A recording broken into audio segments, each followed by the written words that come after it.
Talk number 208. It is enough that one surrenders oneself.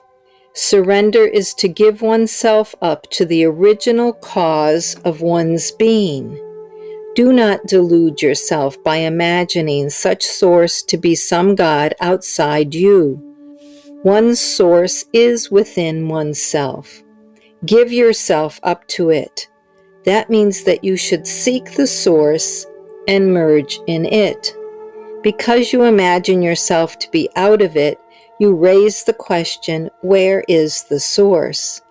Some contend that the sugar cannot taste its own sweetness, and that a taster must taste and enjoy it. Similarly, an individual cannot be the supreme and enjoy the bliss of that state. Therefore, the individuality must be maintained on the one hand and Godhead on the other, so that enjoyment may result. Is God insentient like sugar? How can one surrender oneself and yet retain one's individuality for supreme enjoyment?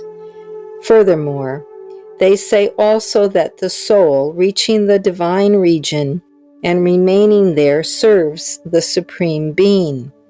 Can the sound of the word service deceive the Lord? Does he not know? Is he waiting for these people's service? Would not he, the pure consciousness, ask in turn, "Who are you apart from me that presume to serve me?"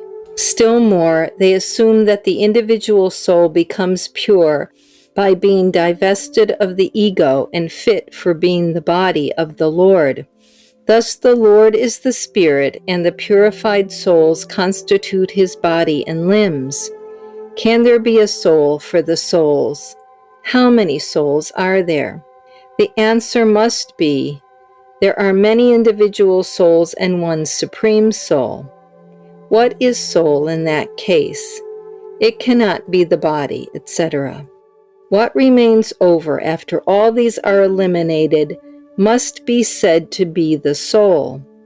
Thus, even after realizing the soul as that which cannot be discarded, the Supreme Soul must be known to exist. In that case, how is the soul realized to be the ultimate reality after discarding all that was alien to it? Should this be right, the soul which was described as that inalienable reality is not the true soul? All such confusion is due to the word soul, Atma. The same word, Atma, is used to signify the body, the senses, the mind, the vital principle, the individual soul, and the Supreme Being. This wide application of the word has given rise to the idea that the individual soul, Jiva Atman, goes to constitute the body of the Supreme, Paramatman. Quote, I, O Arjuna, am the Self, seated in the heart of all beings. Unquote. From the Bhagavad Gita, chapter 10, verse 20. The stanza shows that the Lord is the Atman, self of all beings. Does it say, quote, the self of the selves, unquote? If, on the other hand, you merge in the self, there will be no individuality left. You will become the source itself. In that case, what is surrender? Who is to surrender what, and to whom? This constitutes devotion, wisdom, and investigation. Among the Vaishnavites too, Saint Namalavar says, quote, I was in a maze, sticking to I and mine. I wandered without knowing myself.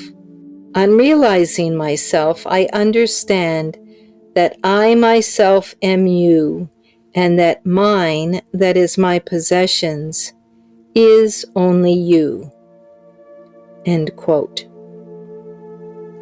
Thus you see, devotion is nothing more than knowing oneself. The school of qualified monism also admits it. Still, adhering to their traditional doctrine, they persist in affirming that the individuals are part of the Supreme, his limbs, as it were. Their traditional doctrine says also that the individual soul should be made pure and then surrendered to the Supreme. Then the ego is lost, and one goes to the regions of Vishnu after one's death. Then finally, there is the enjoyment of the Supreme or the Infinite. To say that one is apart from the primal source is itself a pretension.